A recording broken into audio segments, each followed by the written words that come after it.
ॐ सहनाववतु सहनौ भुनक्तु सह वीर्यं करवावहै तेजस्विनावधीतमस्तु मा विद्विषावहै। ॐ शान्तिः शान्तिः शान्तिः। प्रथमावृत्ति की 104वीं कक्षा। पीछे परिभाषा प्रकरण पूरा हो गया था। ये न विधिस्तदन्तस्य तक कुछ पूछना है पीछे का।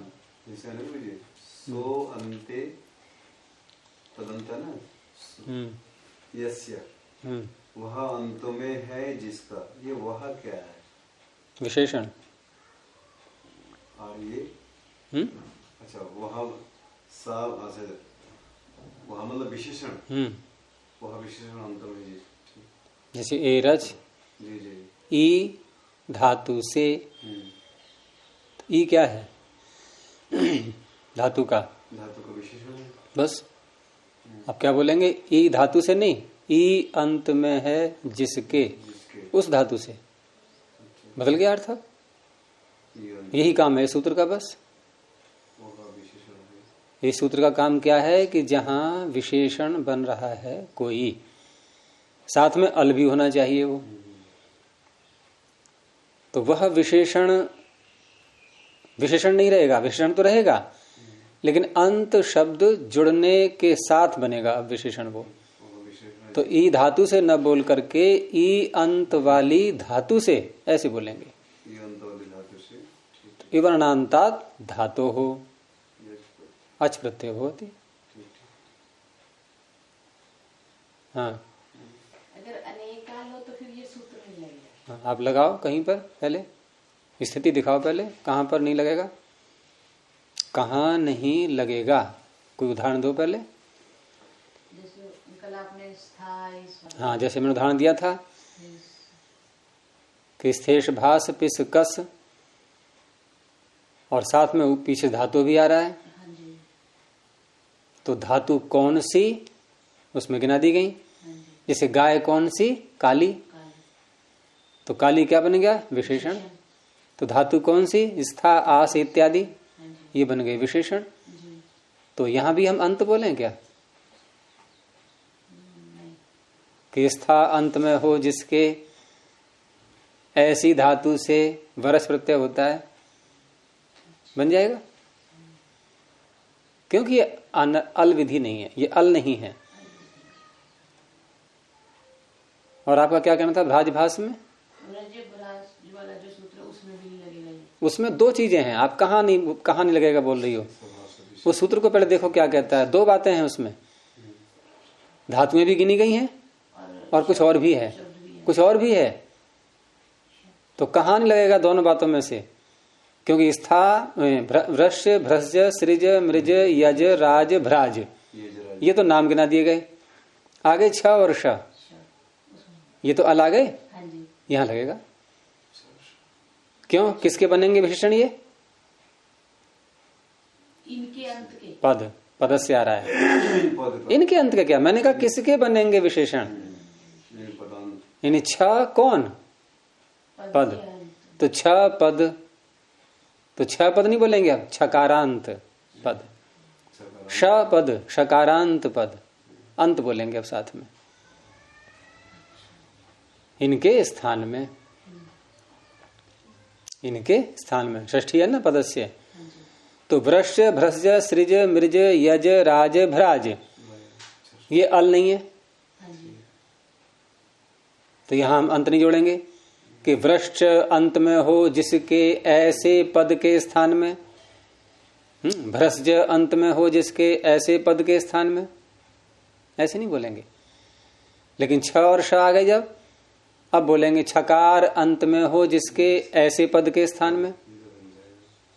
क्योंकि छकार अल है, शकार अल है, और वृक्ष भ्रज में तो बहुत सारे अल हैं।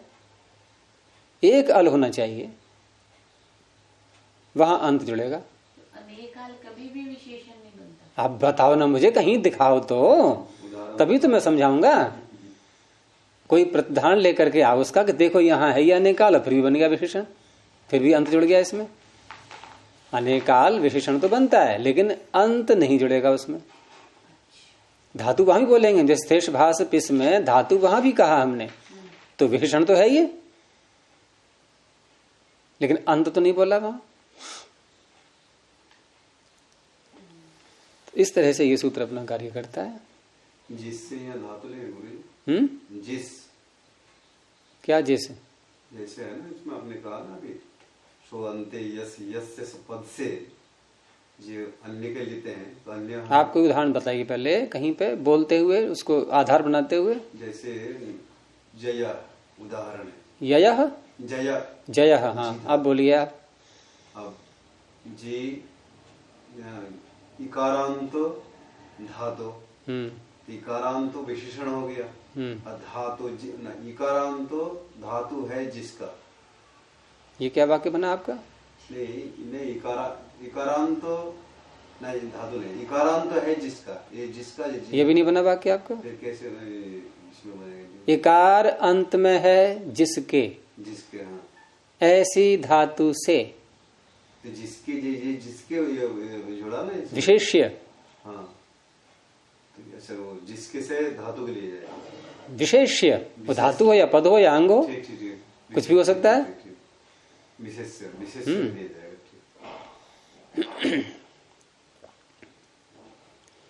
क्योंकि अन्य पदार्थ लेंगे ना। जी जी। हिंदी में जो विग्रह करते हैं बहुरी समास का, और संस्कृत में जो यत का प्रयोग करते हैं या इदम का प्रयोग करते हैं, तो वो जिसको कह रहा होता है वो अन्य पदार्थ होता है।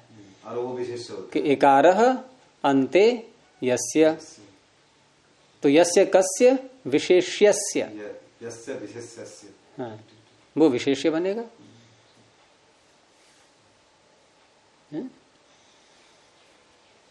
और तदंत में जो समास किया था कि सह अन्ते यस्य, तो आपने कहा सह किसे कहते हैं, तो सह बनेगा विशेषण, वो विशेषण हो गया। यानी वह विशेषण अर्थात ई, एरच में घटा रहा हूं मैं केवल, सह अन्ते यस्य, सह कौन, ई विशेषण, अंत में है जिसके, जिस कौन, विशेष्य, तो विशेषण विशेष्य दोनों आ गए इसी समास के विग्रह में। सह अन्ते यस्य, इसमें दो सर्वनाम हैं, कौन कौन से, तत् और यत। तो एक सर्वनाम कह रहा है विशेषण को, यानी कि ई को, एक सर्वनाम कह रहा है विशेष्य को अर्थात धातु को, धातु को, तो वो धातु हो गया अन्य पदार्थ, धातु हो गया अन्य पदार्थ। तो वहां विशेषण में अंत जुड़ेगा, यानी सह अन्ते यस्य, वह अंत में है जिसके उस धातु का ग्रहण होगा। तो वह यानी विशेषण अंत में है जिसके, तो अंत को बढ़ाना पड़ेगा ना हमें, अंत शब्द बढ़ाना होगा सूत्र का अर्थ करते समय, एरच का अर्थ करते समय। वो अंत बढ़ाने का कार्य ये करवा रहा है सूत्र, परिभाषा ये कह रही है अंत जोड़ दो वहां पर, और नहीं तो क्या अर्थ बनेगा, ई धातु से, बस हो गया काम। ये ची और जी तो गए सारे। फिर दूसरी बात साथ में वो देखनी है कि स्वरूप का भी ग्रहण होता है, यानी एकारांत धातु हमने कहा तो ई तो हट जाएगी फिर, क्योंकि इकार अंत में है जिसके, वो जिस कौन है फिर यहाँ कोई अन्य पदार्थ हो तो स्वयं इकार भी गृहीत होगा स्वस्य च रूपस्य। अब तो नहीं है कोई संदेह।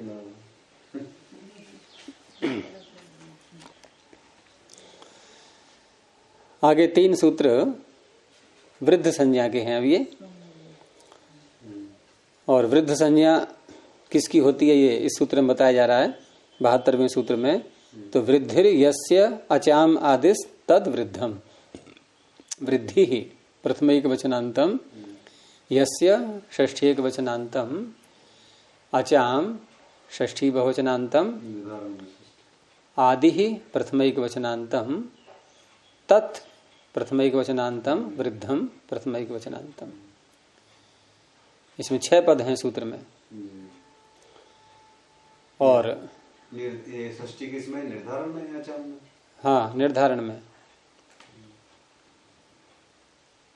निर्धारण का पता उससे लग जाता है कि उसमें से चयन करके जो ग्रहण करना है हमें, उसका वाचक शब्द भी साथ में देते हैं। तो उसका वाचक शब्द साथ में है आदि। तो आदि किसका आदि कहा? अचो में आदि। हो गया निर्धारण।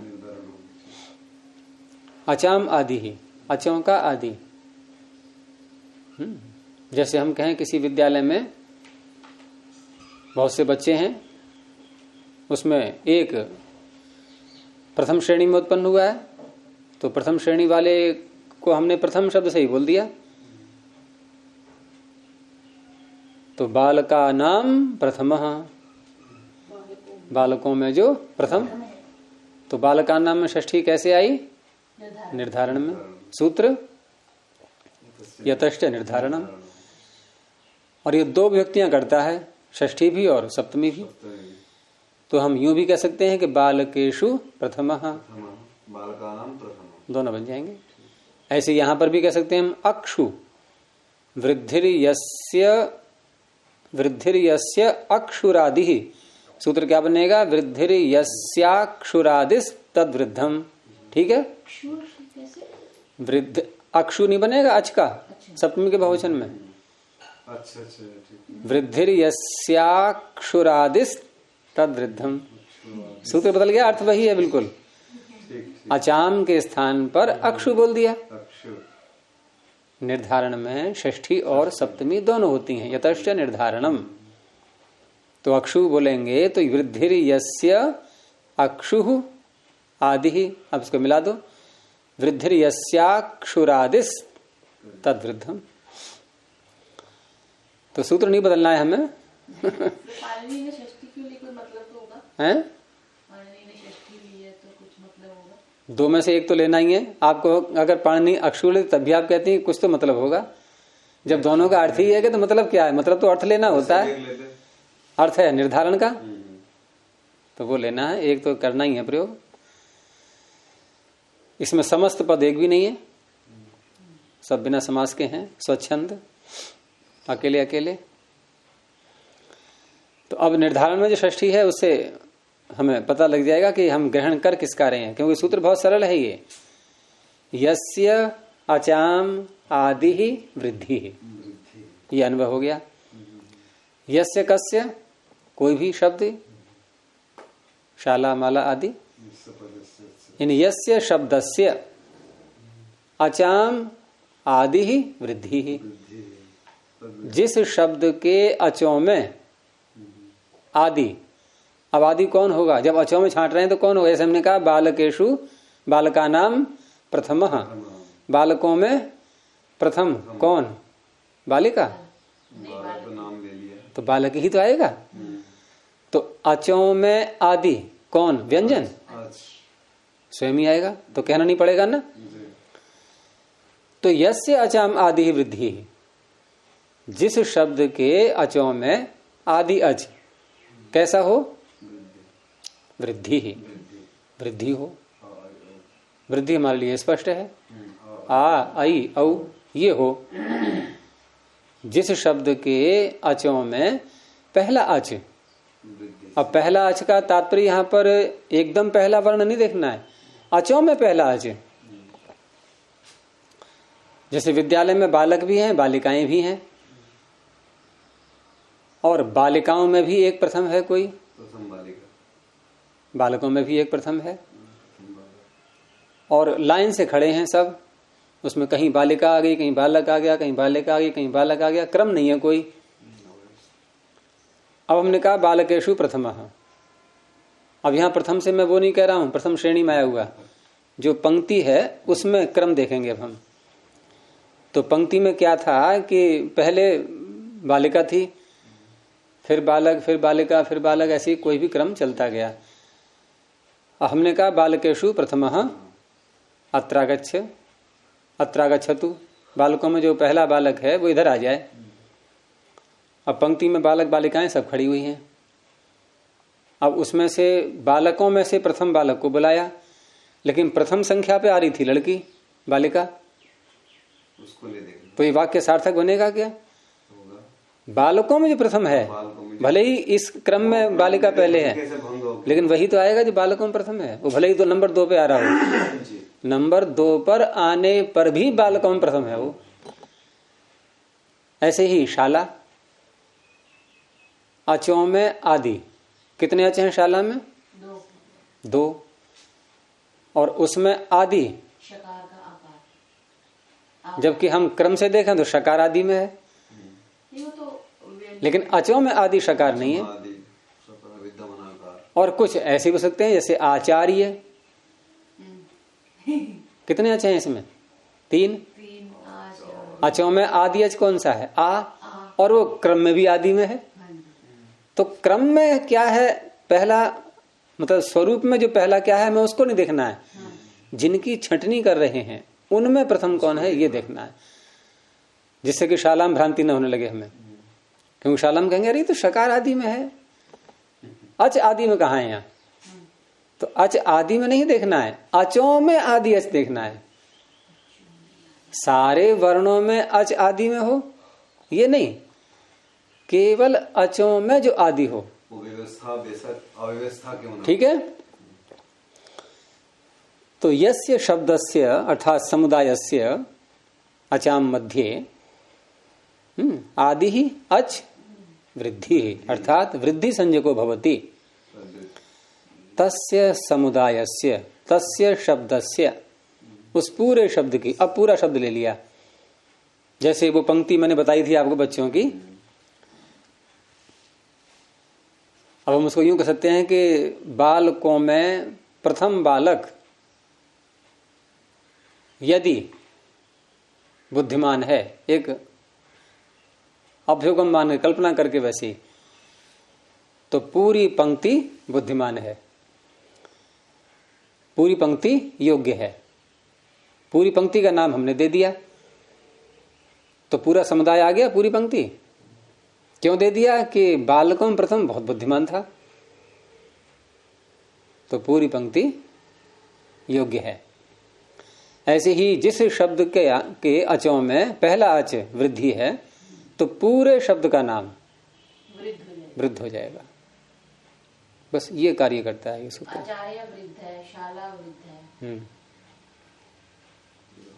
और यहाँ वृद्ध का अर्थ वो शाब्दिक अर्थ नहीं लेना है, बढ़ा हुआ है या वृद्ध है, बूढ़ा है, उम्र से वृद्ध नहीं है या बढ़ा हुआ है। वृद्ध का मतलब ऐसे क्या हुआ? बढ़ा हुआ तो वैसे यार थोड़ा सा ले भी सकते हैं हम, घट जाएगा। क्योंकि वृद्धि के वर्ण ही ऐसे हैं तीनों जो बढ़े हुए हैं, आ, आई, औ, सब दीर्घ हैं इसमें। दीर्घ माने बढ़ा हुआ। तो एक बढ़ा हुआ है तो पूरा समुदाय ही बढ़ा हुआ मान लिया गया, कोई बात नहीं।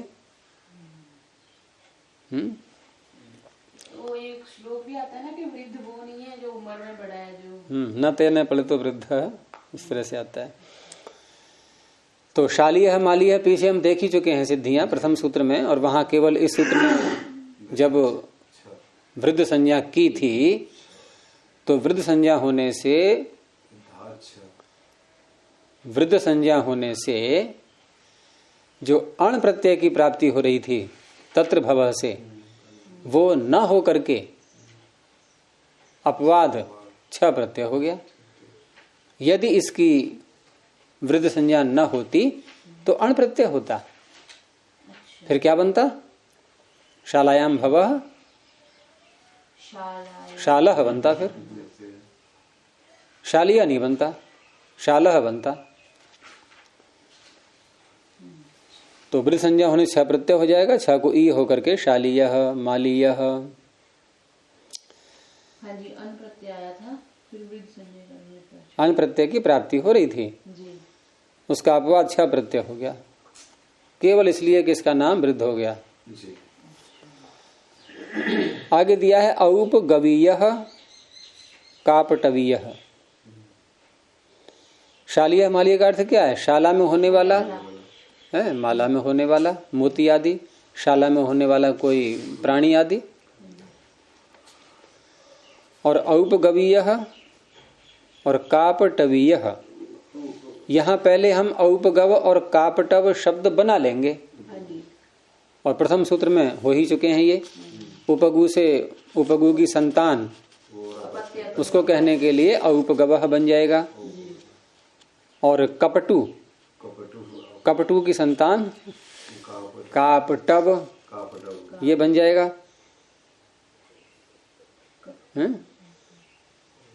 अब औपगव और कापटव, ये दो शब्द हमारे सामने हैं। इन दोनों शब्दों में जितने अच हैं, उनमें से प्रथम अच कैसा है? वृद्धि। तो पूरे शब्द का नाम वृद्ध हो गया। तो वृद्ध होने से अब ये तो है संतानों के नाम। अब इनसे हमें शेष अर्थों में, उसमें भव इत्यादि बहुत से सूत्र हैं, तस्येदम है, अनेक प्रकार के सूत्र हैं, उनमें से जो भी लगाना चाहें। यानी कोई वस्तु है, मान लो औपगव नाम की जो संतान है, उपगु की संतान, उसका कोई पदार्थ, तस्येदम। तो वहां क्या प्रत्यय होना चाहिए? अण प्रत्यय, तस्येदम से। लेकिन इसका नाम हो गया वृद्ध, तो वृद्ध नाम होने से अण का अपवाद वृद्धाच्छः, अच्छा प्रत्यय होगा, सिद्धि वैसी बनेगी औपगवीय। अब औपगवीय का अर्थ क्या हुआ, जरा बोलना शब्दों में। औपगव का, औपगव की कोई वस्तु, औपगव का कोई द्रव्य, कोई पदार्थ। वस्त्रम, हाँ ऐसे कह सकते हैं। ऐसे ही कापटव से कापटवीय, ये बन जाएंगे। ठीक है, छ से ईय हो जाएगा, ईय लग के हैं? छ को ईय कर देते हैं ना। हाँ, और आगे क्या कहा आपने? इसके आगे ईय अकार भी तो आएगा ना, अन का नहीं, अन तो लगेगा नहीं इसमें। तो बिना समाधान हुए और फिर जल्दी आ गया, अब उलझन आ रही है। आकार कहाँ है? छा में अ नहीं है क्या? हैं? ओके, वो अलग कर दिया, ठीक है। हाँ, छकार को ईय किया है, लेकिन छा में अ भी तो है, और उधर ईय में यह हल है। हाँ जी, यह हल है। और इधर छा में से छकार को निकाला और शेष रह गया। हाँ जी, छकार को ईय किया, ईय का यह भी हल है। तो वो जो अशेष रहा है वो या में लिख दो, या में जोड़ दो। अच्छा, तो ईय अकारांत बन गया। अब तो लाना कहीं से आकार, और तो वो ये जो छकार का आकार बचा वही इसमें भी। छकार का नहीं, छ का। छ का, छ का छकार बोलो तो आको तो आपने हटा दिया पहले ही। वो उसमें। छ में जो आकार बचा है वो ईय में या में जुड़ जाएगा, अकारांत बन जाएगा ये।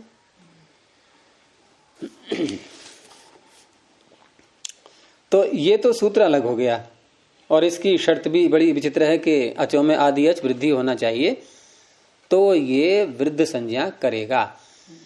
लेकिन वृद्ध संज्ञा हमें इससे अतिरिक्त, यानी अचों में आदि अच वाले तो हैं ही वृद्ध, लेकिन और भी कुछ चाहिए।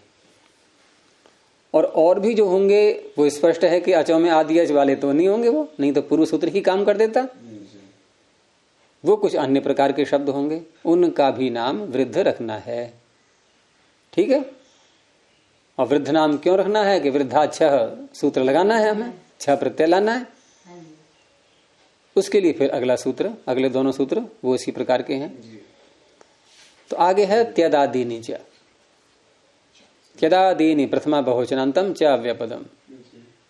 अब त्यद आदि स्पष्ट है, गण हो गया ये। तो त्यद आदिर येषाम, जैसे पीछे आया था सर्वादीनि सर्वनामानि, तो सर्व आदिर येषाम, यहां त्यद आदिर येषाम, तानी त्यदादीनि, बहुरी समास हो गया आदि शब्द के साथ में।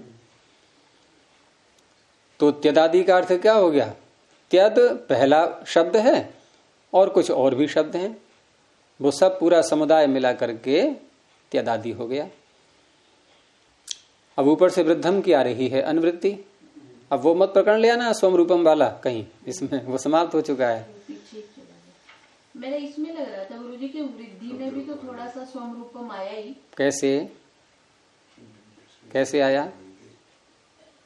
वृद्धि में अचो में जो आदि अच है उसके सहित पूरे समुदाय की वृद्धि संज्ञा होती है। नहीं तो निर्धारण में षष्ठी हो गई ना। तद, ये तद से किसे कहेंगे फिर हम? तद वृद्धम। ये तद कौन है? तो तद कौन है इसको समझने के लिए पहले जो हमने विग्रह किया है उसमें से ये निर्णय निकल आएगा कि यस्य, सूत्र में ही कह रहे हैं यस्य अचाम आदि ही। तो यस्य कस्य? शब्दस्य। तो तद कौन है? वही शब्द। ये तो स्वयं ही निकल रहा है। आप समरूपम से क्या लेना जाने हैं? कोई देखो, किसी शब्द का अध्याहार अनुवृत्ति हम तब करते हैं जब बाधा आ रही हो। यहाँ बाधा आ ही नहीं रही है। सूत्र के पदों के द्वारा ही निर्णय हो रहा है कि पूरे समुदाय का नाम वृद्ध होगा। नहीं तो तद नहीं कहते। फिर अगर उसी वर्ण का नाम वृद्ध रखना होता, वृद्धि वाले वर्ण का नाम वृद्ध, तो वृद्धिर अचाम आदि ही वृद्धि ही, अचाम आदि ही वृद्धि ही। अचो में जो आदि है उसका नाम नहीं, वो वृद्धि हो। अचाम वृद्धि रचाम आदि ही वृद्धम, यस भी नहीं कहते। फिर वृद्धि रचाम आदि ही वृद्धम। अचो में जो आदि है वो यदि वृद्धि है तो उसका नाम वृद्ध होता है। तो शाला में शा के आ का ही नाम वृद्ध होता है, शाला का नहीं। अब इधर यस्य कहा, उधर तद कहा, तो स्पष्ट हो गया कि जिसके, अब जिस शब्द जिसको कह रहा है उसी को तद शब्द कहेगा। यद भद्रम तद न आशुभ। यद जिसको कह रहा है तद उसी को तो कहेगा। जो भद्र है वह कौन? भद्र। न आशुभ, मुझे चाहिए, हमें चाहिए। तो यस्य जिस शब्द के अचो में आदि वृद्धि है तो तद वही शब्द उसका नाम हो गया वृद्ध। तो यहां तो ग्रहण हो ही गया पूरे का। यहां समरूपम इत्यादि से कोई तात्पर्य नहीं है। तो त्यदादीनि च, त्यदादीनि वृद्ध संज्ञकानि भवन्ति। शब्द हैं वो तो शब्द साथ हम बोल देंगे। त्यदादीनि शब्द रूपाणी वृद्ध संज्ञकानि भवन्ति। तो त्यदादि शब्द ये काशिका में या गणपाठ में ये आपको मिल जाएंगे। कितने हैं? त्यद से लेकर के और आगे कितने और पढ़े हुए हैं वो सब उसमें लिखे हुए हैं। तो इनका भी नाम वृद्ध होता है। अब वृद्ध होने से लाभ क्या होगा? तो हम एक शब्द जैसे लिया त्यद, तो त्यद का अर्थ क्या होता है? इसका प्रयोग वेद में होता है।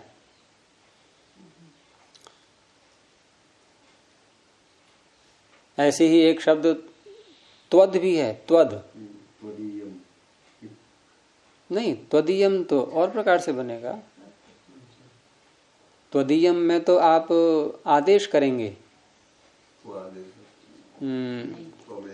प्रत्योत्तर पदयोश्च, त्वमाव एक वचने के आगे त्वमऊ एक वचने, उसके आगे है प्रत्ययोत्तर पदयोश्च, प्रत्यय परे हो तब भी युष्मद के स्थान पर एक वचन में त्व आदेश हो जाता है।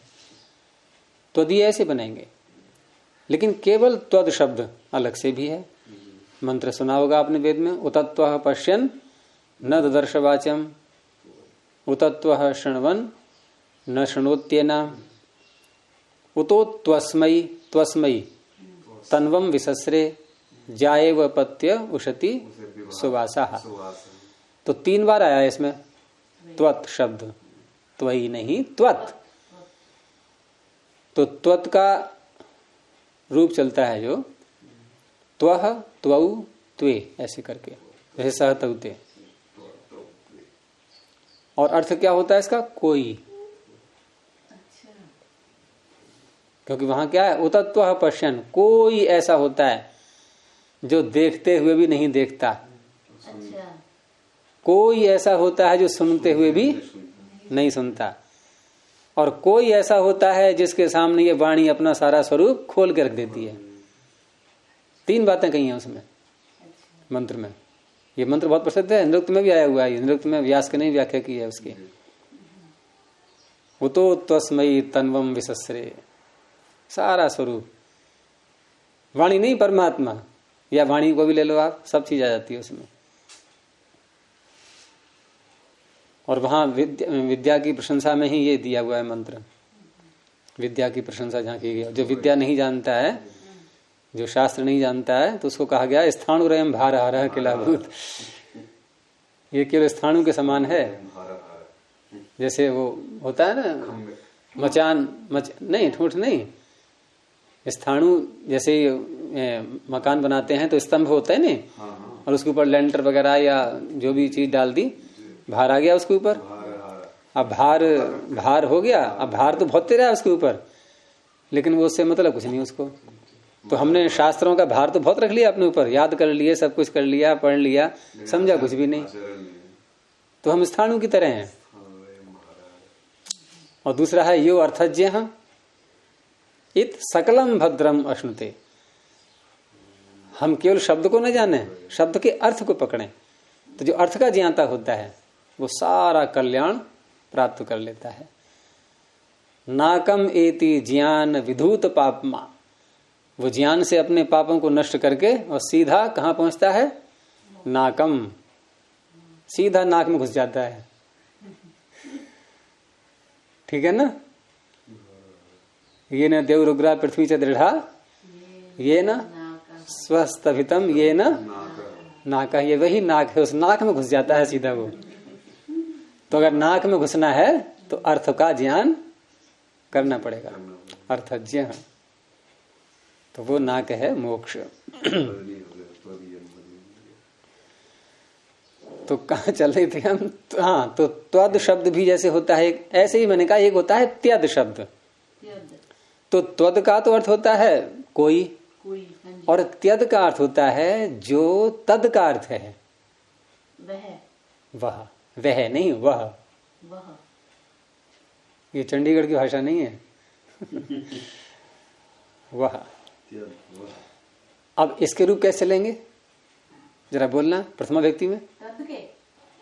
तद के तो आप बोल दोगी, सहतवते में क्यों पूछता है इसका? त्यद के, हाँ, स्यः, आपने तद का वहां सह बोला नहीं, सहतवते, तो त्यद का हाँ, स्यः त्यौ त्ये, बस।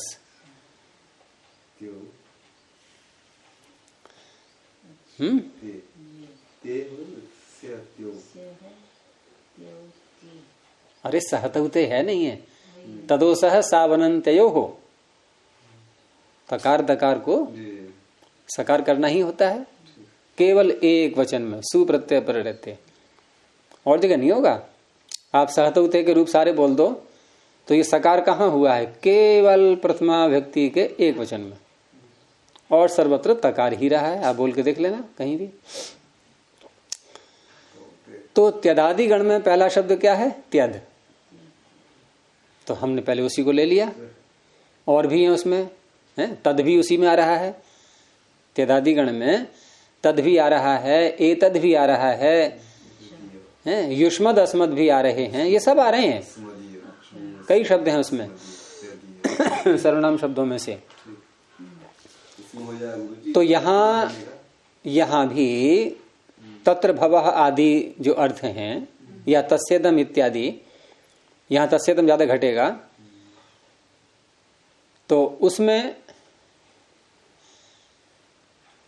अच्छा भवत शब्द इसका नाम वृद्ध है या नहीं? भवत का रूपार्थ से तो नहीं लग रहा, पर लग रहा है कि भवत। कैसे लग रहा है? क्या देख करके, कौन सा लक्षण देख करके?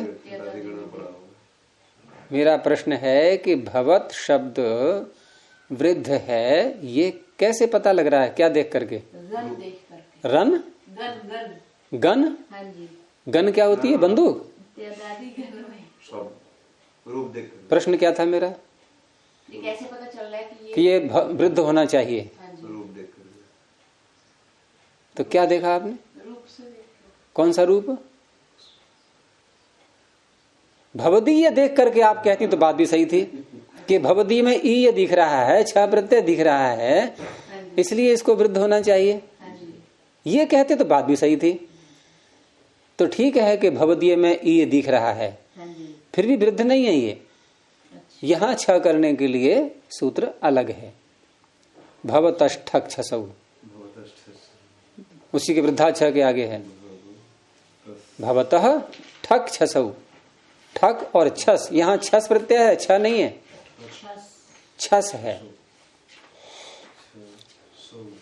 चलिए वो छोड़िए।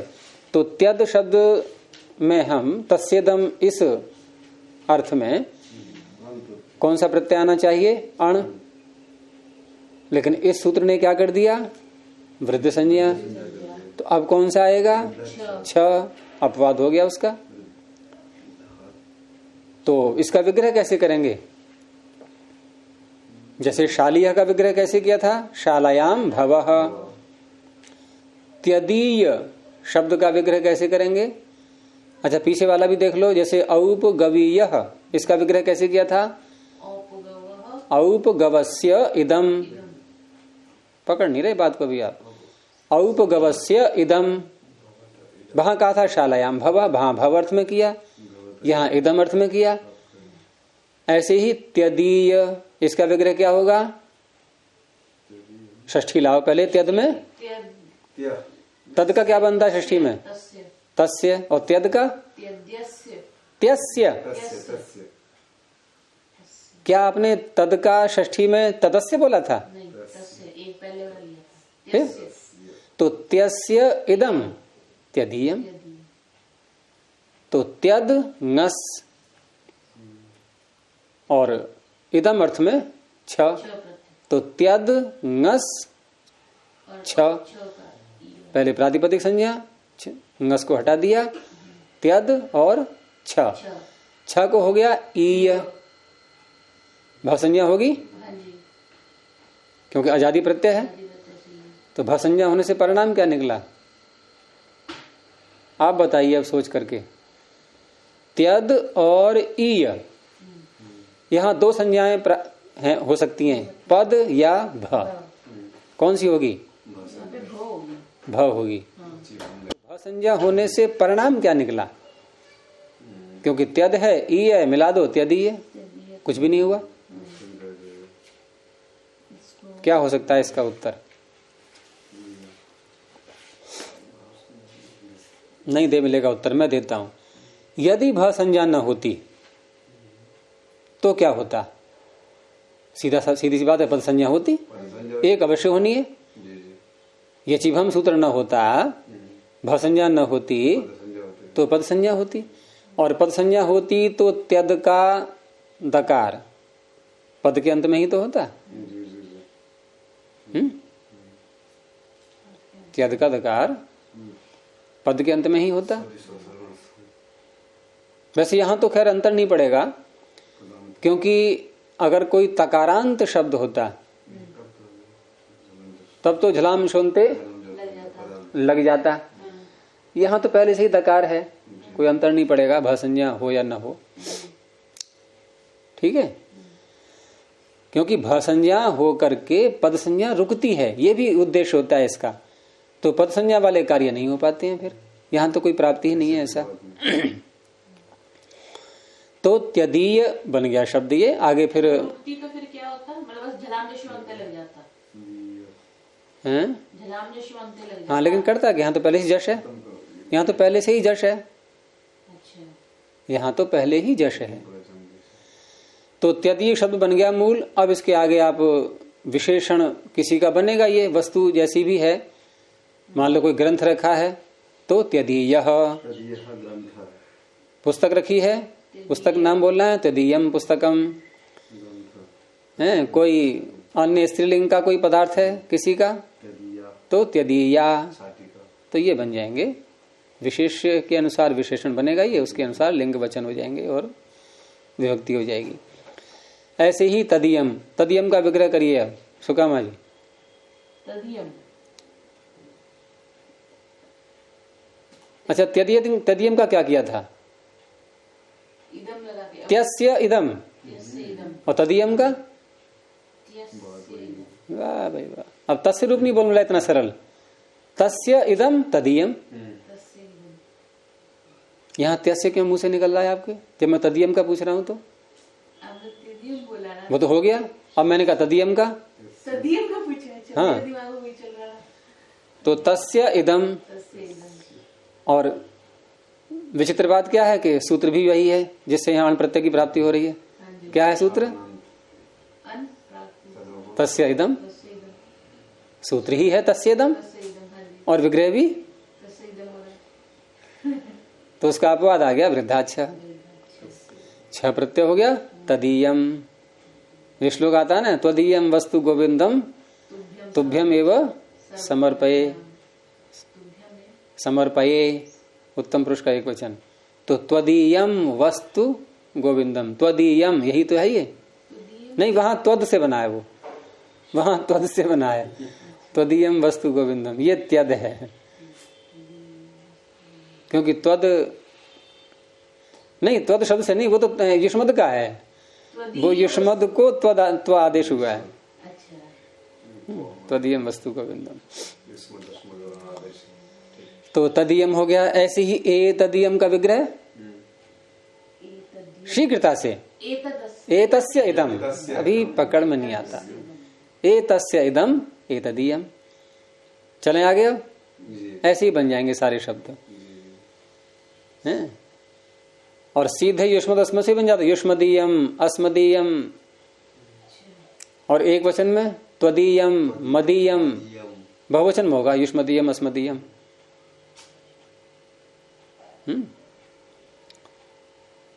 पत्र के अंत में लिखते हैं ना भवदीय, हाँ जी। तो वहां तो खैर दूसरा है, वो छस प्रत्यय है, भवतः ठक छसऊ, और ठक भी होता है वहां पर, ठक और छस। तो आप पत्र के अंत में भवदीय और दूसरा क्या लिख सकते हैं, ठक करेंगे तो भावत कह,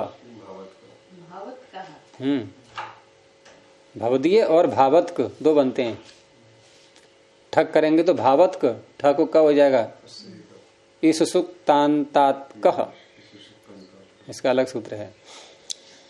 चले आगे, अंतिम सूत्र है इस पाद का, एंग प्राचाम देशे।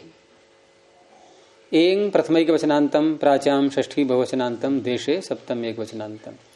अब यहाँ क्योंकि प्राचाम में निर्धारण में षष्ठी है, वो नहीं, एंग जो आ रहा है इसमें, तो ऊपर से वृद्धि यस्य अचाम आदेश तद वृद्धम, यहाँ से अचाम यस्य अचाम आदि ही ये ले लेते हैं, वृद्धम तो आ ही रहा है, क्योंकि यस्य अचाम आदि का संबंध त्यदादि नीचे सूत्र में नहीं जुड़ पाया था, वहां इसकी कोई आवश्यकता ही नहीं थी, लेकिन इस सूत्र में इसका संबंध जुड़ जाएगा।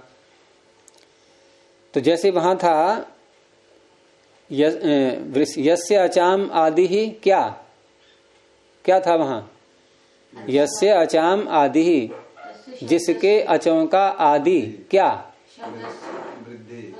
प्रश्न को समझो, हाँ वृद्धि, वृद्धि के स्थान पर यहां सूत्र में कह दिया एंग।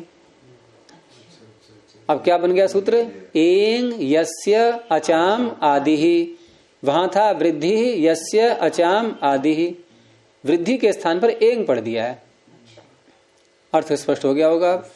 जिसके अचों में पहला अच क्या, एंग हो, एंग हो, ए हो या ओ हो, दो वर्ण आते हैं एंग में, तद वृद्धम, अच्छा, वो भी वृद्ध, उसका भी नाम वृद्ध है। लेकिन वो जो जिसके अचों में पहला अच एंग हो, वो जिस कौन है, तो कहा कि प्राचाम देशे, यानी जो भी शब्द लेंगे हम, वो पूर्व दिशा में जो देश हैं उन देशों का वाचक कोई शब्द होना चाहिए। पूर्व भारत के कौन कौन से देश आ रहे हैं पूर्व में? हाँ, बर्मा आ गया, बंगाल आ गया, जापान आ गया, चीन, ऐसे शब्द आ रहे हैं नहीं। हाँ जी। तो प्राचीन काल में पाणिनि के समय में कोई देश, शहर, नगर, जनपद कोई रहा होगा गोनर्द नाम से, और पूर्व देश में रहा होगा ये प्राच्याम देशे। तो प्राच्याम ये दिशा का नाम हो ही गया, यानी पूर्व देश को कहने में प्राच्याम देशे, ये विषय सप्तमी ले लीजिए आप इसको, यानी प्राच्याम देशे, प्राच्याम देशाभिधाने, पूर्व के देश को कहने में जिन शब्दों का हम प्रयोग करेंगे, उन शब्दों में जो शब्द हम बोलेंगे उसके अचों में पहला अच यदि एंग है तो पूरे शब्द का नाम वृद्ध हो जाएगा। तो गोनर्द नाम का कोई स्थान देश रहा है पीछे, अब उसका न क्या नाम है इसमें कह नहीं सकते। ऐसी एणी पचन, यह है शब्द, एड़ी पचन नाम का देश। गोनर्द को इन्होंने लिखा है कि गोनर्द इस समय जिसको गोंडा बोलते हैं, यहाँ पूर्व देश से तात्पर्य आप भारत से पूर्व न जाकर के भारत में पूर्व, अंदर अंदर रहना है। आपने बाहर के बोले थे वर्मा इत्यादि, अंदर जो पूर्व के देश हैं, मतलब भारत के अंदर पूर्व दिशा में जो देश हैं, पूर्वी इलाका, उसके अंदर। तो गोंडा इधर पूर्व में ही आता है, वही गोनर्द था नाम पहले उसका। ऐसे ही एड़ी पचन हो गया, गोनर्द हो गया। ऐसी भोजकट एक शब्द है, तो भोजकट ये बताते हैं कि विदर्भ की राजधानी रही है पहले ये, तो उसमें रहने वाला। और गोनर्द तो बहुत प्रसिद्ध है, ये गोनर्द तो ये पतंजलि का ही स्थान था, ऐसा मानते हैं लोग इतिहासकार। पतंजलि गोंडा में रहते थे पहले, गोनर्द नाम था उसका। तो ये जो शब्द हैं आप उनकी जो है वो करो स्क्रूटनी चेकिंग। तो एड़ी पचन, कितने अच हैं? बहुत सारे। पहला अच क्या है? एंग, ए आ गया। गोनर्द पहला अच क्या है? ओ। भोजकट पहला अच क्या है? ओ। ये सब एंग प्रत्याहार में आ रहे हैं और पूर्व देश के वाचक हैं। तो सूत्र पूरा चरितार्थ हो गया। अब इनमें होने वाला तत्र भवः, पीछे हमने कहा था तस्येदम, जहां जो अर्थ संगत हो जाए। कई सारे अर्थ है ना शेष अर्थों में, शेषे के अधिकार में, तो जो अर्थ जहां संगत हो जाए आप लगा सकते हैं उसको। तो यहां भव अर्थ में ले लिया हमने प्रत्यय, तो तत्र भव से अण की प्राप्ति हो रही थी और वृद्ध संज्ञा होने से वृद्धाच्छा से सर्वत्र छ हो जाएगा। तो गोनर्द में होने वाला गोनर्दीय, अब उसमें होने वाला मनुष्य भी हो सकता है, उसमें होने वाला कुत्ता गाय बिल्ली कुछ भी हो सकती है, उसमें होने वाली कोई वस्तु हो सकती है, खाद्य पदार्थ हो सकता है, कुछ भी हो सकता है वहां। उन सब के लिए आएगा शब्द गोनर्दीय, एणी पचनीय, भोज कटीय, ये बन जाएंगे शब्द। वो आप जब लाओ तब हाँ उसका नाम रख लेना, जैसा भी चीज लाओ वहां से। तो ये सारे शब्द बन जाते हैं। तो आज हमारा ये प्रथम पाठ पूरा हो गया है। और कितने दिन लगे इसमें? 104 दिन में पूरा हो गया। ठीक है, अब द्वितीय पाद प्रारंभ करेंगे और इसकी तैयारी कर लो पूरी पहले पाद की। प्रणव ध्वनि। ओम